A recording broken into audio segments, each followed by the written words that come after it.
ಸಿರಿಧಾನ್ಯ ಮೇಳಗಳು ರೈತರ ಆರ್ಥಿಕತೆ ಹಾಗೂ ಜನರ ಗುಣಮಟ್ಟದ ಆರೋಗ್ಯಕ್ಕೆ ಪೂರಕವಾಗಿದೆ. ಕೃಷಿ ಸಚಿವ ಚಲುವರಾಯ ಸ್ವಾಮಿ ಅಭಿಮತ. ಹೌದು, ಬೆಳಗಾವಿಯ ಸುವರ್ಣಸೌಧ ಅಧಿವೇಶನದ ಬ್ಯಾಂಕ್ವೆಟ್ ಹಾಲ್ನಲ್ಲಿ ಇಂದು ಕೃಷಿ ಇಲಾಖೆ ಸಹಯೋಗದಲ್ಲಿ ಮುಂದಿನ ವರ್ಷ ಜನವರಿ 23, 24 ಹಾಗೂ 25ರಂದು ಮೈಸೂರಿನಲ್ಲಿ ನಡೆಯುವ ಅಂತಾರಾಷ್ಟ್ರೀಯ ವಾಣಿಜ್ಯ ಮೇಳ ಸಾವಯವ ಮತ್ತು ಸಿರಿಧಾನ್ಯ ಮೇಳದ ಪೂರ್ವಭಾವಿ ಕಾರ್ಯಾಗಾರವು ಮಾನ್ಯ ಮುಖ್ಯಮಂತ್ರಿ ಸಿದ್ದರಾಮಯ್ಯನವರು ಹಾಗೂ ಉಪಮುಖ್ಯಮಂತ್ರಿ ಡಿಕೆ ಶಿವಕುಮಾರ್, ಸಭಾಪತಿ ಬಸವರಾಜ ಹೊರಟ್ಟಿ ಹಾಗೂ ಕೃಷಿ ಇಲಾಖೆ ಸಚಿವ ಚಲುವರಾಯ ಸ್ವಾಮಿ ಹಾಗೂ ಇನ್ನುಳಿದ ಸಚಿವ ಜಂಟಿಯಾಗಿ ಉದ್ಘಾಟನೆಗೊಳಿಸಿದರು. ಈ ಸಂದರ್ಭದಲ್ಲಿ ಸುವರ್ಣಸೌಧದ ಎಲ್ಲ ಮಂತ್ರಿಗಳು ಹಾಗೂ ಶಾಸಕರು, ವಿಧಾನ ಪರಿಷತ್ ಸದಸ್ಯರು ಮತ್ತು ಅಧಿಕಾರಿಗಳ ವೃಂದಕ್ಕೆ ಸಿರಿಧಾನ್ಯಗಳಿಂದ ತಯಾರಿಸಿದ ವಿವಿಧ ಸಿಹಿ ಮತ್ತು ಖಾದ್ಯಗಳಿಂದ ಕೂಡಿದ ಗ್ರಾಮೀಣ ಸೊಗಡಿನ ಭೋಜನ ವ್ಯವಸ್ಥೆ ಮಾಡಲಾಗಿತ್ತು. ಈ ಕಾರ್ಯಕ್ರಮಕ್ಕೆ ಸರ್ವರಿಗೂ ಸ್ವಾಗತ ಕೋರಿ ಚಲುವರಾಯ ಸ್ವಾಮಿ ಮಾತನಾಡಿದರು. ಕರ್ನಾಟಕ ಸರ್ಕಾರದ ವಿವಿಧ ಇಲಾಖೆಗಳ ಸಚಿವರಾದ N Rajanna, doctor G Parameshwar, Bose Raju, Dinesh Gundu Rao ಸೇರಿದಂತೆ ಎಲ್ಲ ಆಡಳಿತ ಹಾಗೂ ವಿರೋಧ ಪಕ್ಷದ ಶಾಸಕರು ಪಾಲ್ಗೊಂಡಿದ್ದರು. ಸಿರಿಧಾನ್ಯದಿಂದ ತಯಾರಿಸಿದ ಭೋಜನ ಸವಿದರು. ಈ ಸಂದರ್ಭದಲ್ಲಿ ಕೃಷಿ ಇಲಾಖೆ ಆಯುಕ್ತರು ವೈಎಸ್ ಪಾಟೀಲ್, ನಿರ್ದೇಶಕರಾದ ಡಾಕ್ಟರ್ ಪುತ್ರ, ಡಾಕ್ಟರ್ ವೆಂಕಟರಾಮ್ ರೆಡ್ಡಿ ಹಾಗೂ ಬೆಳಗಾವಿ ಕೃಷಿ ಇಲಾಖೆ ಜಂಟಿ ನಿರ್ದೇಶಕರು ಆದ ಶಿವನಗೌಡ ಪಾಟೀಲ್, ಉಪನಿರ್ದೇಶಕರು ಆದ ಎಚ್.ಡಿ. ಕೋಳೇಕರ್, ಶರಣಪ್ಪ ಕೊಂಗ್ವಾಡ್, ಎಲ್ಲ ಕೃಷಿ ಇಲಾಖೆ ಅಧಿಕಾರಿಗಳು ಹಾಗೂ ಸಿಬ್ಬಂದಿಗಳು ಪಾಲ್ಗೊಂಡಿದ್ದರು. ನಮ್ಮ ನ್ಯೂಸ್ ಸಮೂಹದ ರಾಜ್ಯ ಉಪಸಂಪಾದಕ ಬಸವರಾಜ್ ಅವರೊಂದಿಗೆ ಮಾತನಾಡಿದ ಕೃಷಿ ಸಚಿವ ಚಲುವರಾಯ ಸ್ವಾಮಿ, ಸಾವಯವ ಸಿರಿಧಾನ್ಯ ಮೇಳಗಳು ರೈತರ ಆರ್ಥಿಕ ಸದೃಢತೆ ಹಾಗೂ ಜನರ ಆರೋಗ್ಯಕ್ಕೆ ಪೂರಕವಾಗಲಿದೆ ಎಂದು ಅಭಿಪ್ರಾಯಪಟ್ಟರು. 2025 ಪೂರ್ವಭಾವಿ ಸಭೆಯಲ್ಲಿ ಸಾಕಷ್ಟು ನಡೀತಾ ಇದೆ. ಈ ಬಗ್ಗೆ ಸ್ವತಃ ಕೃಷಿ ಸಚಿವರ ಒಂದ್ ರೀತಿ ನೇತೃತ್ವದಲ್ಲಿ ಸಾಕಷ್ಟು ಒಂದ್ ರೀತಿ ಸಿರಿಧಾನ್ಯದ ಒಂದ್ ರೀತಿ ಆಹಾರವನ್ನ ಮಾಡಿದ್ದಾರೆ. ವಿಶೇಷವಾಗಿ ಮಾನ್ಯ ಕೃಷಿ ಸಚಿವರಿಗೆ ಸರ್ ನಮಸ್ತೆ. ಒಂದ್ ರೀತಿ ಸಾಕಷ್ಟು ಒಂದ್ ರೀತಿ ಪೂರ್ವಭಾವಿ ಒಂದ್ ರೀತಿ ಇದು ಬಹಳ ವರ್ಷದಿಂದ ಪ್ರತಿ ವರ್ಷ ಮಾಡ್ತಾ ಇದೀವಿ. ಕಳೆದ ವರ್ಷ ಸ್ವಲ್ಪ ದೊಡ್ಡ ಪ್ರಮಾಣದಲ್ಲಿ ಈ ಮೇಳವನ್ನ ಅರಮನೆ ಮೈದಾನದಲ್ಲಿ ಮಾಡಿ ಈ ರಾಜ್ಯದ 15ಕ್ಕೂ ಹೆಚ್ಚು ರಾಜ್ಯಗಳು ಪಾರ್ಟಿಸಿಪೇಟ್ ಮಾಡಿದ್ರು.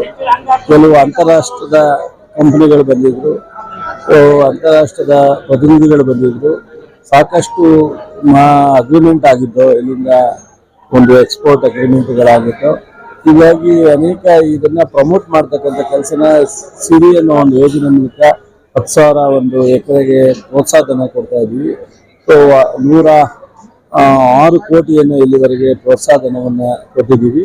ಈ ವರ್ಷ ಇನ್ನು ಮಿಲೆಟ್ ರಾಜಧಾನಿಯಾಗಿ ಮಾಡಬೇಕು, ಸಿರಿಧಾನ್ಯ ರಾಜಧಾನಿಯಾಗಿ ಮಾಡಬೇಕು ಬೆಂಗಳೂರನ್ನ ಅಂತ ಹೇಳಿ ನಮ್ಮ ಮುಖ್ಯಮಂತ್ರಿಗಳು, ಉಪಮುಖ್ಯಮಂತ್ರಿಗಳು ನಾವೆಲ್ಲ ಪ್ರಯತ್ನ ಮಾಡ್ತಾ ಇದ್ದೀವಿ. ಇದರ ಮಧ್ಯದಲ್ಲಿ ಸಾಕಷ್ಟು ಈ ಮುಂದಿನ 23, 24, 25 ಕಾರ್ಯಕ್ರಮಕ್ಕೆ ಮೊದಲನೇದಾಗಿ ಇದೊಂದು ಪ್ರೀ ಪ್ರೋಗ್ರಾಮ್ನ ಇಲ್ಲಿ ಲಾಂಚ್ ಮಾಡಿದ್ದೀವಿ.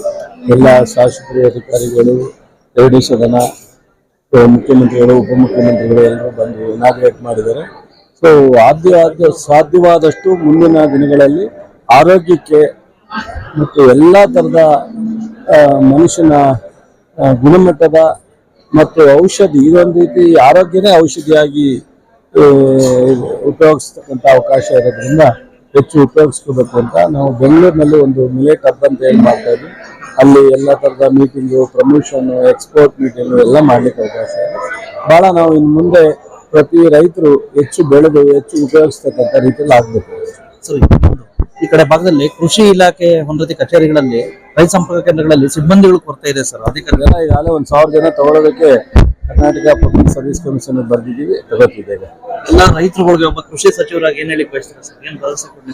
ರೈತರು ಕೃಷಿಯನ್ನ ನಷ್ಟ ಅಥವಾ ಕೃಷಿಯಿಂದ ಸಾಲ ಅನ್ನೋದನ್ನ ಬಿಟ್ಟು ಶ್ರಮವನ್ನ ಹಾಕಿ ಇಲಾಖೆಯರ ಜೊತೆ ಸಂಪರ್ಕ ಇಟ್ಕೊಂಡು ಯೂನಿವರ್ಸಿಟಿಯರ ಜೊತೆ ಮಾರ್ಗದರ್ಶನ ತಗೊಂಡು ಹೆಚ್ಚು ಕೃಷಿಯನ್ನ ಇಂಟಿಗ್ರೇಟೆಡ್ ಕೃಷಿ, ಸಮಗ್ರ ಕೃಷಿಗೆ ಅಳವಡಿಸ್ಕೊಂಡ್ರೆ ಎಲ್ಲ ಸಮಸ್ಯೆಯಿಂದ ಹೊರಗಡೆ ಬರ್ಬೋದು. ಇದು ಒಂದು ಉದ್ಯಮಿ ಅಂತ ಅನ್ನೋ ರೀತಿಯಲ್ಲಿ ಎಲ್ಲರೂ ಮಾಡಬೇಕು.